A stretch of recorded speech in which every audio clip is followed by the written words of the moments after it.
अब तो ये किसी राष्ट्रीय जनता दल पार्टी के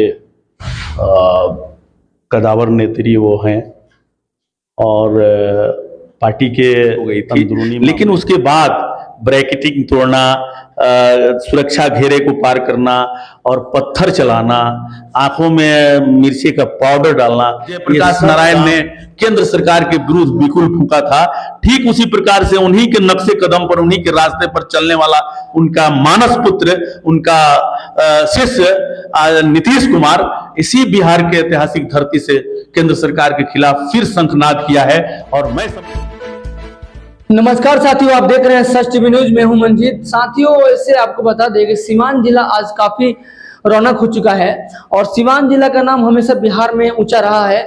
हम कह सकते हैं कि बिहार का जो एक ऐसा जिला जो कि हमेशा अपनी भूमिकाओं को निभाते नजर आता है, और सीवान जिला ही एक ऐसा जिला है जो देश के प्रथम राष्ट्रपति को यहां से उन्होंने प्राप्त किया है। आपको बता दें कि अभी हाल ही फिलहाल में बिहार विधानसभा के अध्यक्ष श्री अवध भाई चौधरी जी भी यहीं से मनोनीत हुए हैं। और अभी जिस व्यक्ति से, जिस हम लोग महापुरुष से कह सकते हैं कि अब इनको महापुरुष से बोल रहे हैं कि समाज की उन्नति के लिए, और जो इनको पद मिला हुआ है काफी एक महत्वपूर्ण पद है, काफी इंपॉर्टेंट पद है, और इस पद के माध्यम से ये समाज की उन्नति के लिए बेहतर काम करते नजर आएंगे और आते रहते हैं। इसी के देखते हुए सरकार और इनको पार्टी के जो और बड़े अधिकारी हैं, इनको ये पद मिला हुआ है। हम बात करेंगे जदयू के पूर्व जिला अध्यक्ष मुर्तजा अली कैसर जी, जो कि बिहार राज्य अल्पसंख्यक आयोग के सदस्य के रूप में मनोनयन हो चुके हैं और इनको सम्मानित पद मिल चुका है। और आज इसी विषय पे हम इनसे चर्चा करने के लिए आए हुए हैं। आपको बता दें कि कल रविवार के दिन पार्टी के कार्यकर्ताओं के द्वारा इनको सम्मानित भी किया गया और विशेष कार्यक्रम के तहत पूरे जिले में एक संबोधित भी किया गया।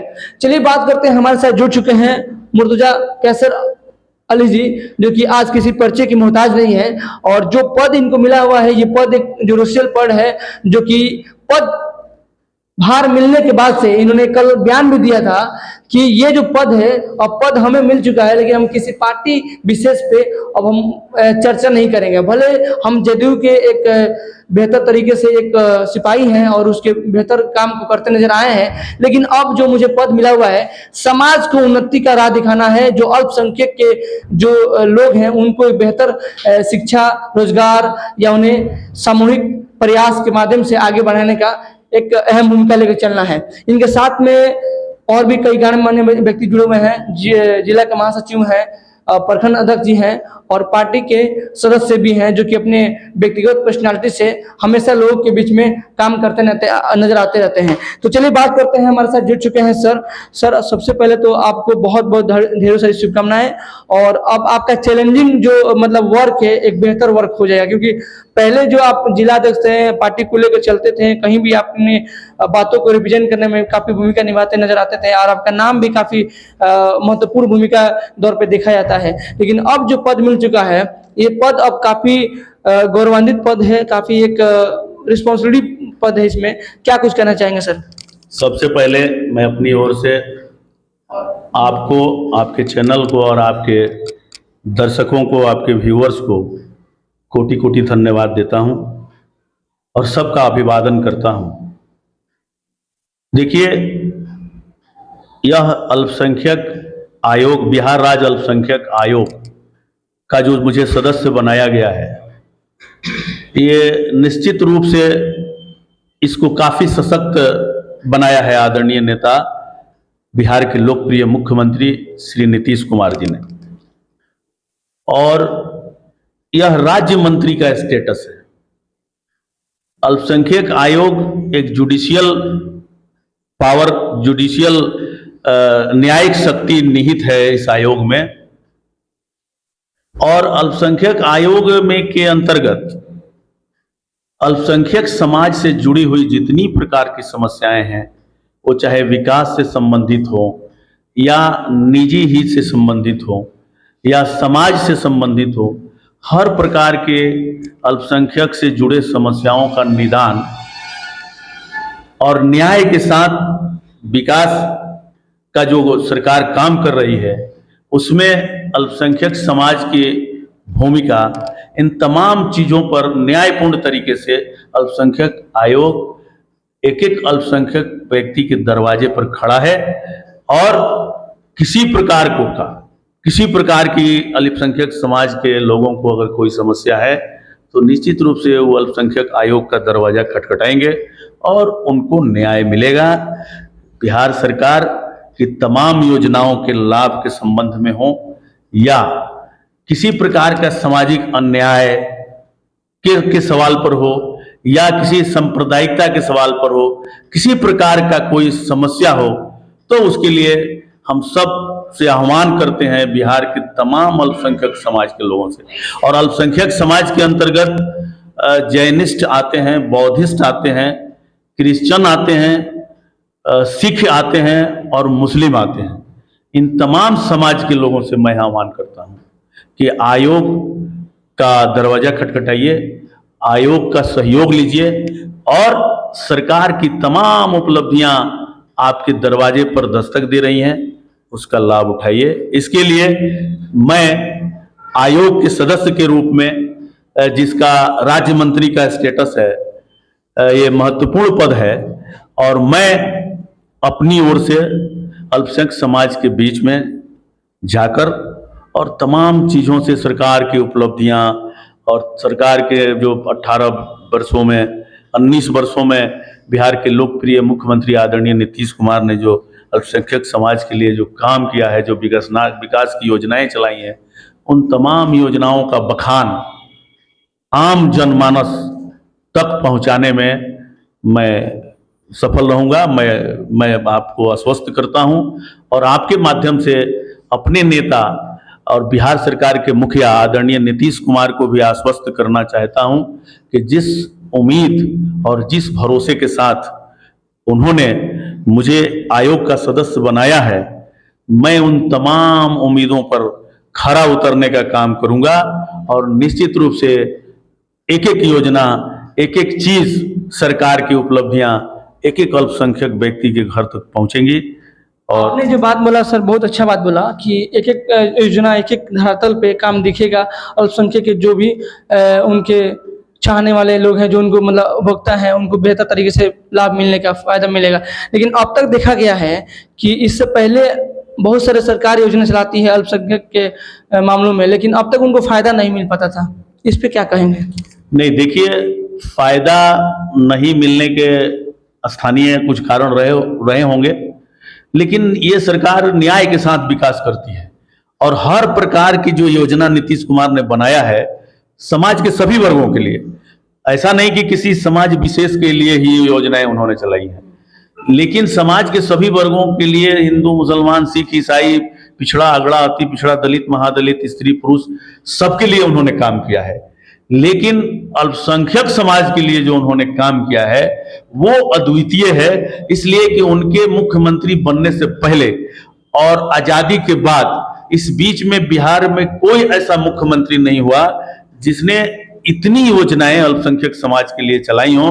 और अल्पसंख्यक समाज का जो विकास है हर क्षेत्र में, वो चाहे शिक्षा का क्षेत्र हो या बुनियादी संरचना का सवाल हो या उसके सामाजिक विकास का जो सवाल हो, इन तमाम सवालों पर विशेष तरीके से योजनाएं बनाकर और माननीय मुख्यमंत्री आदरणीय नीतीश कुमार ने उसको न्याय के साथ विकास की पहुंचाने का काम किया है।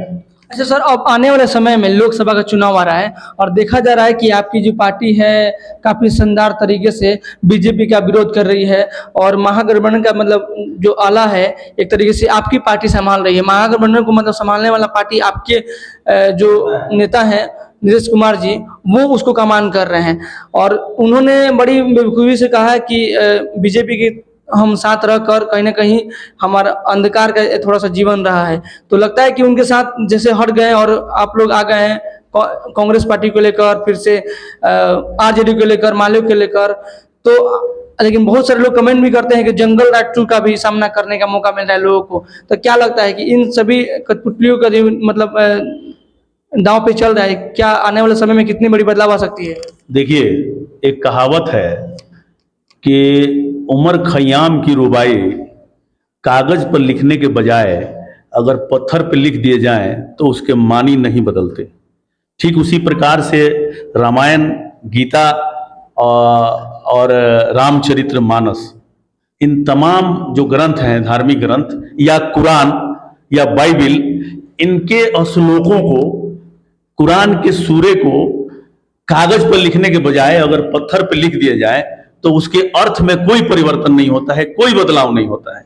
तो ठीक उसी प्रकार से नीतीश कुमार का जो व्यक्तित्व है, जो उनका जीवन रहा है, राजनीतिक जीवन, वो भाजपा के साथ रहे तो, या किसी अन्य सेकुलर पार्टी के साथ रहे तो, या एनडीए में रहे तो, या आज इंडिया का नेतृत्व कर रहे हैं इंडिया में रहे तो, लेकिन नीतीश कुमार का व्यक्तित्व, उनका चाल चरित्र, उनका स्वभाव और जो उनकी सेकुलर छवि है, जो उनकी निष्ठा है, जो इनकी ईमानदारी है, उसमें कोई बदलाव नहीं होता। जिस प्रकार से सोने को 100 साल कीचड़ में आप गाड़ देंगे, सोने के भाव घटते नहीं है, तो उसी प्रकार से भारतीय जनता पार्टी के साथ अगर नीतीश कुमार ने रहा है तो अपने शर्तों के आधार पर गठबंधन के मित्र दल को चलाया है, अपनी योजनाओं के आधार पर पीछे पीछे उन लोगों को चलाया है। सरकार किसी की बने, किसी के सहयोग से बनी नहीं, लेकिन योजनाएं नीतीश कुमार की चलती हैं। वो जैसे 7 निश्चय योजना पार्ट 1 भाजपा के साथ चला, पार्ट 2 महागठबंधन के साथ चल रहा है। यह दोनों योजनाएं 7 निश्चय 1 और 7 निश्चय 2, यह दोनों नीतीश कुमार की अपनी महत्वाकांक्षी योजनाएं हैं। तो मेरा कहने का यह मतलब है कि आने वाले दिन में एक तरफ एनडीए होगा, राष्ट्रीय जनतांत्रिक गठबंधन, जिसका नेतृत्व नरेंद्र भाई मोदी करेंगे मुझे लगता है, और उनकी अगुवाई में देश में चुनाव होगा। और दूसरी तरफ आपने ठीक ही कहा कि अघोषित तरीके से इंडिया का नेतृत्व नीतीश कुमार कर रहे हैं। जो ये महागठबंधन का बदला हुआ नाम इंडिया है, उसका नेतृत्व नीतीश कुमार कर रहे हैं, इसलिए कि बिहार एक ऐतिहासिक धरती है।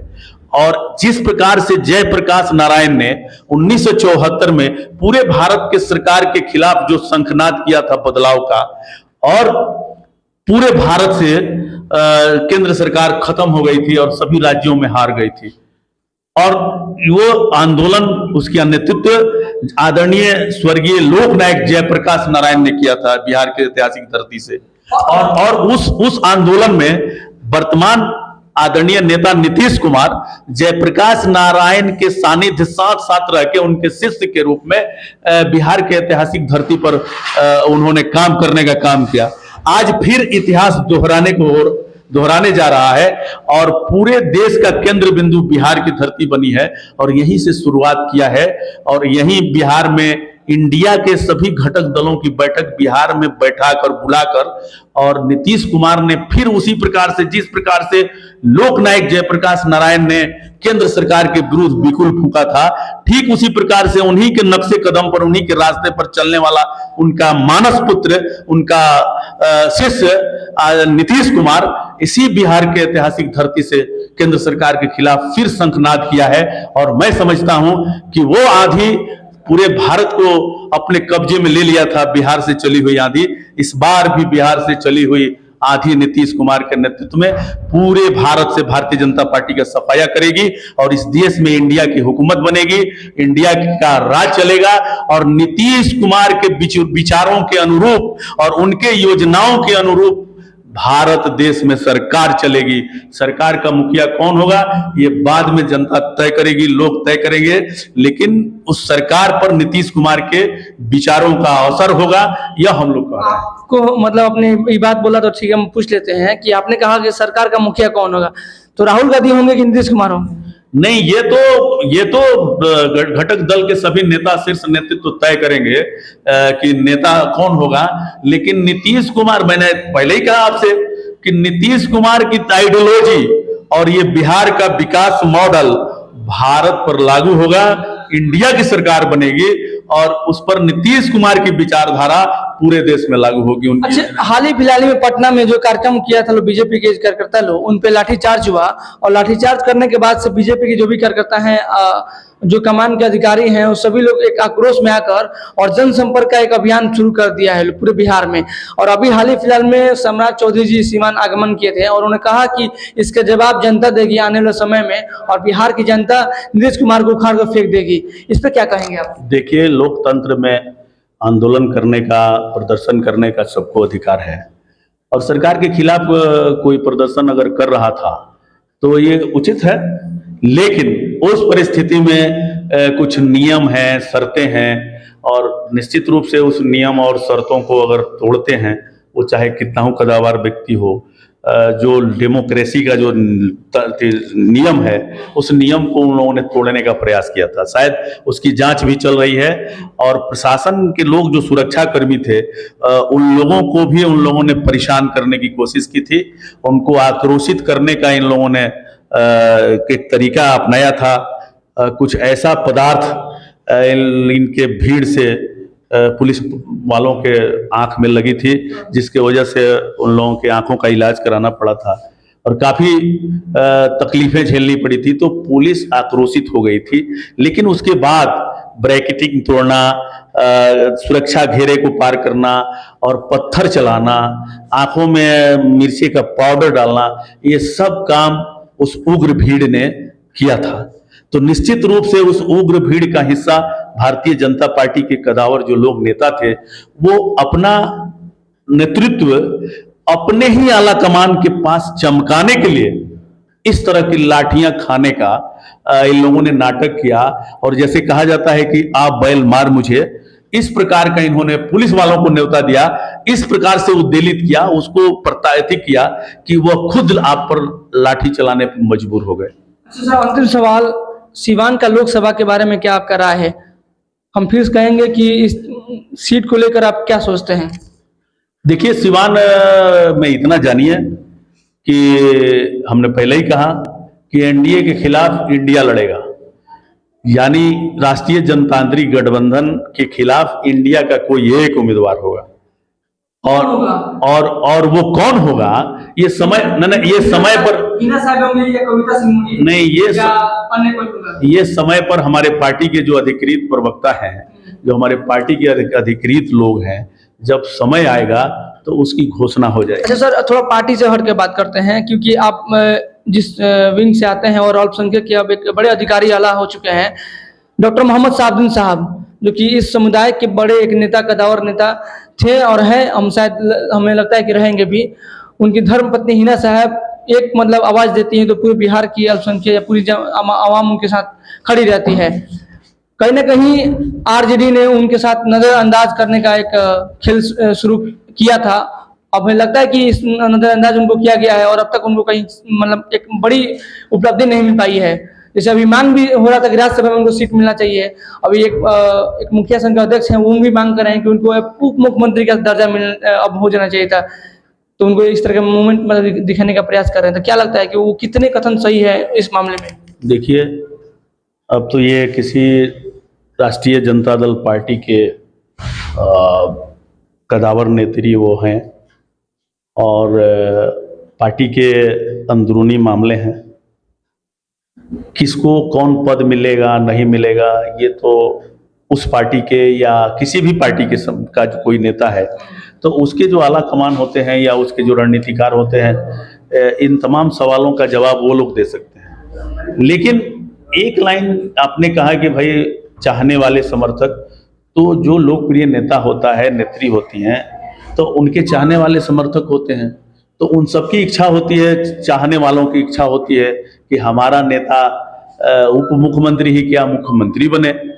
तो ये सब तो होती है, और ये भावनात्मक रिश्ते जिससे बने होते हैं, वो सबकी चाहत होती है कि जिसके नेतृत्व में हम काम करते हैं, जो हमारा नेता है, वो शीर्ष पर पहुंचे, ताकि वो जब शीर्ष पे जाएगा तो नीचे उसके साथ जुड़े हुए लोगों का भी कल्याण होगा। एक अनसुनी कहानी है, मतलब अनसुनी बातें हैं। ये तुम कहते हैं कि डॉक्टर मोहम्मद साहबुद्दीन साहब जेल में थे, और जब वहाँ से रिहाई होकर सिवान की तरफ रुख किया था, वो सब विशाल यात्रा का कभी शायद किसी को था नहीं। लेकिन जब उनसे किसी मीडिया टीम ने उनसे जब इंटरव्यू लिया कि नीतीश कुमार जी के बारे में क्या कहना चाहेंगे आप, तो उन्होंने बात मतलब कहा था कि उपस्थितियों के मुख्यमंत्री हैं। तो उसी बात पे कहीं ना कहीं ये भी सुना जाता है, अनसुनी कहानी है, कि वो इस बात से मतलब बौखला गए, नाराज हो गए, और उनके पीछे मतलब टीम लगा दी कि उनका मूवमेंट आज इस तरह से रहा गया। अब जो बातें मतलब मैं खुल कर नहीं बोल पा रहा हूँ, लेकिन आप क्या इस पे कहेंगे? नहीं, इस पे मेरी क्या टिप्पणी हो सकती है। सरकार के मुखिया आदरणीय नीतीश कुमार ने अपने पूरे 19 वर्षों के शासन काल में कोई भी ऐसा निर्णय गैर संवैधानिक जो संविधान से हट के हो, उन्होंने नहीं लिया है। और ना ही कभी उनकी जुबान असंसदीय शब्दों का प्रयोग किया है। तो मोहम्मद साकिब साहब ने जो बात बोला था, मतलब कि वो परिस्थितियों के नेता हैं, हमारे नेता लालू जी हैं। नहीं देखिए, अब शहाबुद्दीन साहब इस दुनिया में नहीं हैं और उनके प्रति मरने के बाद सबकी सहानुभूति है सिवान वासियों की। लेकिन अब उन्होंने जीवन काल में क्या कहा किसको, और किससे उनके क्या अदावत थे, और किससे उनकी क्या दोस्ती थी, और किससे वो प्रेम करते थे और किससे नफरत करते थे, अब उन बातों की चर्चा का कोई मानी अब नहीं है। किसको उन्होंने क्या कहा अपने जीवन काल में, अब उस पर चर्चा करना मेरे समझ से उचित नहीं है। लेकिन एक बात मैं जरूर कहूँगा कि जो हेना साहब की आपने चर्चा किया, तो जब कोई गार्जियन नहीं रहता है तो उसके परिजनों के प्रति सबकी सहानुभूति रहती है। तो उस प्रकार से शहाबुद्दीन के नहीं रहने के बाद नीतीश कुमार ने फोन करके उनके कुशल क्षेम पूछने का काम किया था, मुख्यमंत्री। तो बिहार का मुख्यमंत्री आदरणीय नीतीश कुमार इतना संवेदनशील है कि उनको किसने क्या कहा इसकी चिंता नहीं करते, और कौन उनको वोट करता है इसकी भी चिंता नहीं करते। वो विकास करने के सवाल पर सबका विकास करते हैं और न्याय करने के सवाल पर सबका न्याय करते हैं। वो चाहे उनका विरोधी ही क्यों ना हो, अगर उसके साथ भी इंसाफ की आवश्यकता पड़ती है तो नीतीश कुमार ने ये करके दिखाया। और उस कोरोना काल में जब उनकी मृत्यु हुई थी, तो उस कोरोना काल में कोई अच्छे लोग, चूंकि कोरोना का प्रोटोकॉल था और उसमें बहुत सारी बाधाएं थी, उनके अपने परिजन भी अगर कोई कोरोना से संक्रमित था तो कुछ ऐसे प्रोटोकॉल बनाए गए थे कि अपना भाई अपना परिवार भी आपके करीब नहीं जा सकता था। तो उस परिस्थिति में नीतीश कुमार ने से जो बन सका, एक बिहार के मुखिया होने के नाते, और जिनकी मृत्यु हुई थी वो भी कदावर नेता थे और पूर्व लोकसभा सांसद थे, तो इस नाते नीतीश कुमार ने नैतिक जिम्मेवारी लेते हुए उनके परिजनों से कुशल क्षेम पूछने का काम किया था, और साथ ही हर संभव उन परिजनों को सहयोग और सुरक्षा करने का भी आश्वासन दिया था, और उस दिशा में उस परिवार को सुरक्षा देने का काम भी किया गया। तो मैं समझता हूं कि अब उन बातों पे बहुत सारे चिंता करने की जरूरत नहीं है, चर्चा करने की जरूरत नहीं है। बहुत धन्यवाद। तो अभी आप जो पद पे आपको ये मतलब पदभार मिला हुआ है, इस पदभार से माध्यम से अपने सीवान जिला वासियों को या बिहार वासियों को क्या अपील करेंगे, क्या उनसे रिक्वेस्ट करेंगे कि आने वाले समय में क्या एक मूवमेंट आ सकता है? देखिए, अल्पसंख्यक समाज के लिए बिहार सरकार ने और हमारे बिहार सरकार के मुखिया आदरणीय नीतीश कुमार ने अल्पसंख्यक समाज के लिए जितने काम किए हैं, आज़ादी से लेकर और आज़ादी के बाद अब तक कोई मुख्यमंत्री, मैंने पहले बताया, कोई मुख्यमंत्री ऐसा नहीं हुआ जो इतना काम अल्पसंख्यक समाज के लिए किया हो। मैं उन तमाम एक कामों को सिवान अल्पसंख्यक के और बिहार के सभी जिलों में जो अल्पसंख्यक बसते हैं उन तक पहुंचाने में मैं प्रयास करूंगा, क्योंकि यही मेरा काम है, यही मेरी जिम्मेवारी है, और इसको एक अल्पसंख्यक तक इन तमाम योजनाओं का लाभ पहुंचाने की मैं कोशिश करूंगा। आपके माध्यम से मैं तमाम सिवान जिला के अल्पसंख्यक समाज और बिहार के अल्पसंख्यकों से आह्वान करता हूं कि आप किस जीवन में, सामाजिक जीवन में या राजनीतिक जीवन में, समाज में किसी प्रकार की कोई समस्या हो तो आप आयोग का दरवाजा खटखटाइए, अल्पसंख्यक आयोग का दरवाजा खटखटाइए। निश्चित रूप से आयोग आपके साथ खड़ा होगा, आपके साथ हर समस्या के साथ न्याय होगा। चलिए, बगल में कुछ व्यक्ति जुड़े हुए हैं, कहीं ना कहीं पार्टी को मजबूती के साथ दिखाई देते हैं, और आप महासचिव हैं इस पार्टी की तरफ से, तो सर के बारे में क्या कुछ कहिएगा कि इनको जो पद मिला हुआ है, पूर्व में जिला अध्यक्ष रह चुके हैं, पार्टी के तरफ से बड़े कार्य को पदभार संभालते नजर आते रहते हैं हमेशा से, अब इस पद को लेकर जो इनको मनोनीत किया गया है, कितनी खुशी हो रही है आप सभी को? देखिए, अभी सर को जो है अल्पसंख्यक आयोग का सदस्य जो बनाया गया है, तो इसको बनाने से हमें ही नहीं, पूरे सिवान जिला वासियों को और यूं कहें कि पूरे बिहार के निवासियों को सबको एक अलग खुशी महसूस हो रही है। और खास करके जिला के जो जनता दल यूनाइटेड के कार्यकर्ता है वो विशेष खुशी महसूस कर रहे हैं कि इनके आयोग में जाने से कहीं ना कहीं उन्हें बहुत बड़ी उम्मीद है कि वो ऐसे व्यक्ति जो हैं कार्यकर्ताओं के प्रति और सिवान जिला वासियों के प्रति, सबके प्रति इनकी सहानुभूति जो है रहेगी और जो है इनका जो कार्य होगा वो निश्चित रूप से एक अद्वितीय होगा। मेरा नाम रंजीत कुमार यादव, जिला महासचिव सिवान। बगल में हमारे साथ प्रखंड अध्यक्ष जुड़े हैं, पचरुखी प्रखंड से अध्यक्ष जी हैं। आपका शुभ नाम बताते हुए क्या कुछ कहना चाहेंगे इनके बारे में, जो कि आज इनको ये पद मिला, कल इनको सम्मानित भी किया गया और बड़े मतलब हर्षोल्लास के साथ इन्होंने बड़ी बेबाकी से अपनी बातों को रखा कि बिहार के जो मुखिया हैं नीतीश कुमार जी के सपने को पूरा करने में हम अपनी अहम भूमिका निभाते नजर आएंगे। आप क्या सोचते हैं इस बारे में? सबसे पहले आपको धन्यवाद देता हूं कि आपने ये जो अल्पसंख्यक आयोग के सदस्य बने हैं इनका आपने थी लिया। और ये नीतीश कुमार ने बहुत अच्छा न्याय किया है। ये पार्टी के लिए बहुत समर्पित 94 से रहे हैं और बिना कोई माने हिचक के पार्टी के काम करते रहे हैं और हम उम्मीद करते हैं कि ये पूरा जिला वासियों के लिए अच्छे कारगर सिद्ध होंगे। वैसे तो हम बहुत खुश हैं क्योंकि ये हमारे प्रखंड से ही आते हैं। हमें तो बहुत गर्व है कि हम जिस प्रखंड के अध्यक्ष हैं उसी प्रखंड के ये पूरे बिहार के अल्पसंख्यक आयोग के सदस्य हुए हैं। मेरी गरिमा तो ऊंची हुई है। हमारे अध्यक्षता और हमारे कार्यकाल में ही ये सदस्य बन गए हैं। राज्य मंत्री का दर्जा इन्हें मिल चुका है। हमें तो बहुत गर्व महसूस करते हैं। क्या अपील करेंगे आप इनसे? जो पद इनको मिला हुआ है ये पद एक बड़ा मतलब बिहार में गौरवान्वित पद है और पूरे बिहार की जनता का एक संबोधित करेंगे और अल्पसंख्यक के जितने भी लोग हैं, जो असहाय हैं, गरीब है, पिछड़ा है, उनको हक दिलाने में बड़ी आवाज़ बनते नजर आएंगे। तो क्या आप लोग की मांग रहेगी कि अल्पसंख्यक के जो भी लोग हैं उनकी आवाज़ बनकर मुखिया जी जो हमारे बिहार के नीतीश कुमार जी हैं उनको पहुंचाए आवाज़? हमने तो देखा है कि राजनीतिक जीवन में ये बड़ी बुलंदी से काम किया है, लोगों के लिए आवाज़ उठाएं और यही उम्मीद आज भी है लोगों को है कि जिनकी जो समस्याएं हैं उनको ये बड़ी सख्ती से आवाज़ उठाएंगे, बड़ी सख्ती से आवाज़ उठाएंगे और उनको लाभ पहुंचाएंगे।